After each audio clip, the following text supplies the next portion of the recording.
en rétrospective. Yasmine Abdel-Fadel. Pas besoin d'autres témoins, là. C'est possible, là. Antoine C'est Robitaille. une décision, mais ça a un coût. C'est toujours payant. Notre devise. La rencontre, Abdel-Fadel, Robitaille. Bonjour Yasmine, bonjour Antoine en studio avec moi aujourd'hui à Montréal. Oui, bonjour. T'as quitté ta colline parlementaire à Québec. Ah oui, ça me fait mal. Ça te fait mal. Yasmine, Yves-François Blanchet qui...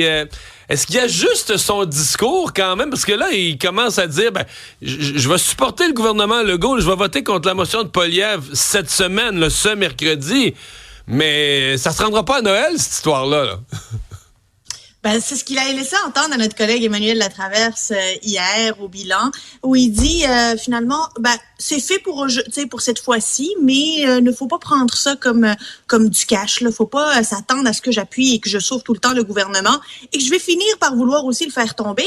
Il donne, Emmanuel lui a demandé.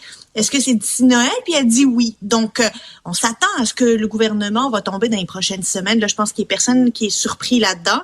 Mais hier, il a eu toute une journée là où il s'est retrouvé à devoir s'expliquer devant un François Legault qui a fait une déclaration, à mon sens, incompréhensible. Puis son que Blanchet n'avait pas vu venir, en tout cas. Ça, c'est sûr. Honnêtement, Mario, y a-tu quelqu'un qui l'a vu venir, cette déclaration-là? Je pense que François Legault nous a tous pris par surprise. Mais François Blanchet, son argument est simple, c'est de dire, moi, si je défais le gouvernement, on aura un gouvernement majoritaire, probablement sans le Québec. Et même si je suis opposition officielle, je vais jamais avoir le rapport de force que j'ai avec un gouvernement minoritaire. Alors, comment mieux utiliser ce rapport de force? C'est certainement pas donner les clés de la maison à Pierre Poilievre. Surtout qu'il venait comme argument. Il venait juste de récupérer la balance du pouvoir à cause du déchirement de l'entente. Ça, on le comprend bien. C'est juste que... Et il y a 2 projets de loi actuellement. Un sur la gestion de l'offre, c'est-à-dire interdire au gouvernement de marchander avec la gestion de l'offre dans les accords internationaux. C'est quand même intéressant, ça, pour les agriculteurs québécois. Et surtout pour le Québec, qui est un gros producteur laitier. Oui. Après ça, les pensions de vieillesse, ça s'en vient, là, ça va être adopté. Donc, il voulait se donner un mois. Puis il sait très bien que les conservateurs ont 5 journées d'opposition d'ici Noël. Plus une couple de votes budgétaires. Il y a des votes budgétaires en plus. Ouais. Donc, la confiance, elle va être reposée. Et mais Antoine, c'est le geste, là. T'sais, toi qui es un nationaliste, là, pour des souverainistes, bloquistes ou péquistes, de dire, nous, on prolonge le règne de Justin Trudeau. Oui. C'est contre nature, là. Même si on fait toute la logique, puis on la comprend, puis la balance du pouvoir, il y a quelque chose de contre nature. Depuis que je suis enfant, j'entends les péquistes. Je me souviens qu'un chef de l'opposition de la DQ a déjà été obligé de sauver Jean Charest. Oui, ça arrive. Ça arrive. Donc, ça arrive quand on est dans un gouvernement minoritaire, qu'il y a toutes sortes de logiques qui nous amènent à faire des choses comme ça. Je comprends très bien le calcul politique de François Legault.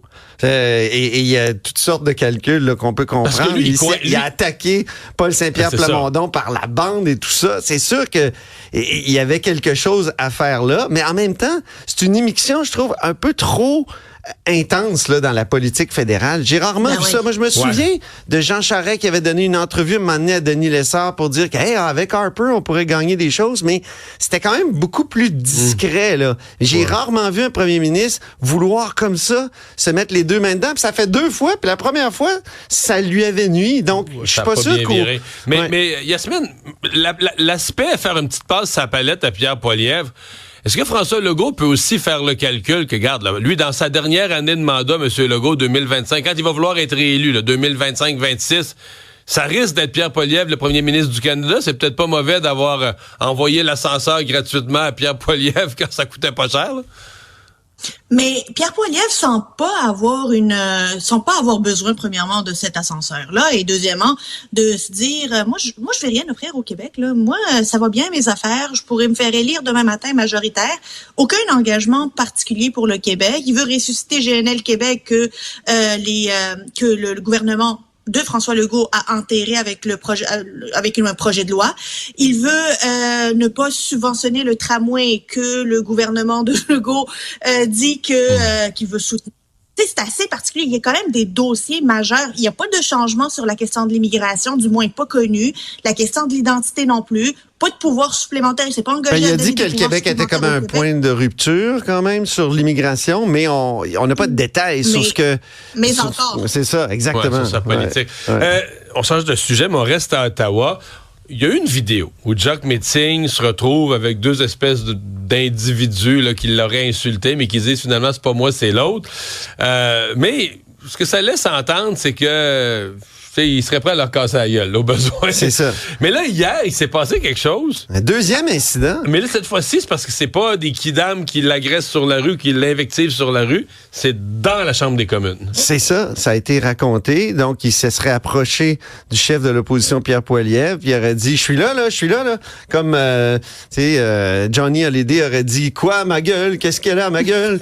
C'est un peu ça qui est arrivé. Et on dirait que Jack Metzing, il est extrêmement sanguin. Des fois, on peut se demander, est-ce qu'il est trop sanguin? Il y en a qui ont dit quasiment qu'il aurait voulu se battre avec Pierre Poilievre. Là. Exactement.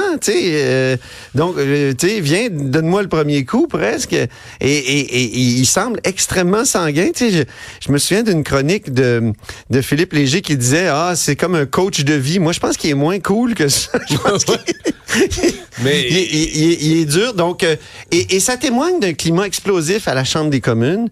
Puis, je pense que Pierre Poilievre est en grande partie responsable de ce climat-là, parce que la manière dont il fait de la politique, en injuriant les gens, et c'est ça qui est arrivé avec Jack Metzing, là. Hein, il a dit t'es un vendu, un hypocrite, un fourbe, un imposteur. Je sais qu'on s'insulte en politique, là. Non, mais la publicité des conservateurs sur Singh, c'était quelque chose. Ça va très loin et Singh, il est peut-être trop sanguin, mais à un moment donné, je comprends qu'il a envie de réagir, même physiquement, surtout que c'est un maître en jiu-jitsu, je pense. Ou, en arts martiaux mixtes. Ouais, c'est ça. J'ai l'impression que autrefois,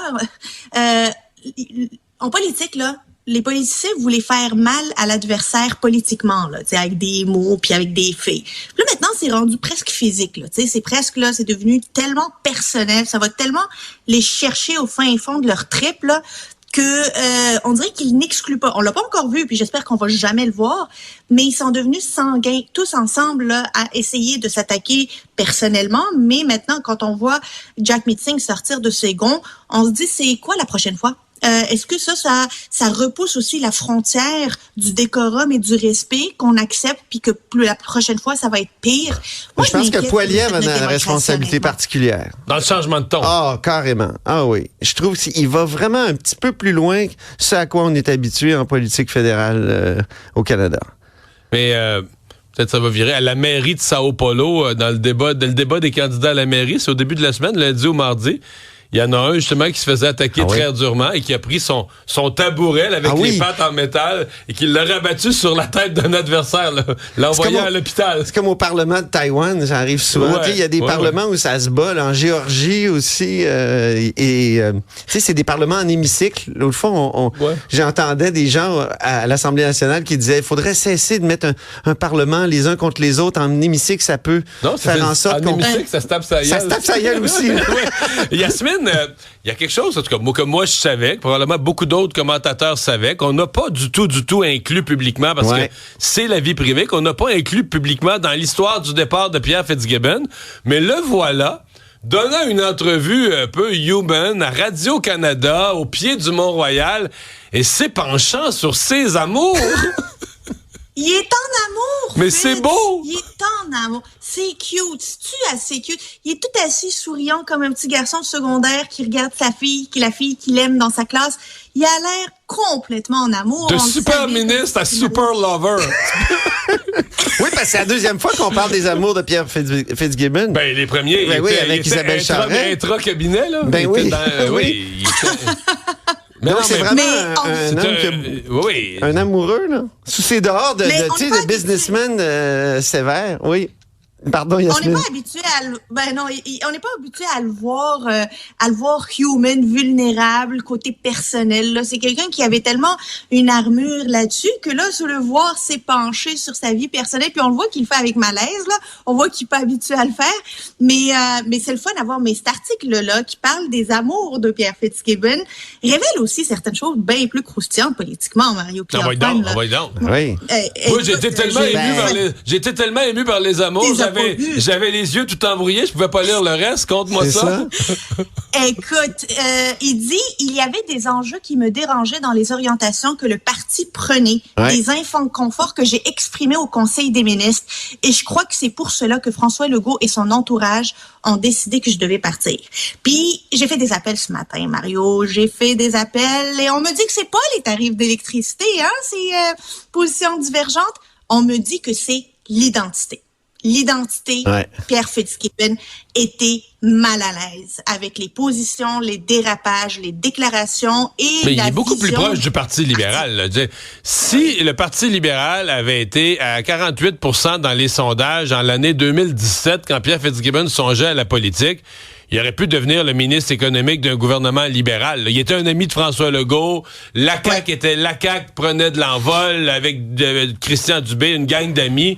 Il est devenu caquiste, mais il est clairement pas aussi nationaliste que la ligne directrice de la CAQ. Là. Non, Zéro, Éric Girard et lui, vraiment, au Conseil des ministres, ce sont ceux qui essaient de freiner toutes les mesures là, vers l'identité, la langue, l'immigration, tout ça. Ouais, alors c'est ça que... Il est blessé, il le dit, là, j'aurais voulu que ça finisse autrement, à mon avis, pour que l'harmonie règne, mon départ était souhaitable. On pas un homme blessé.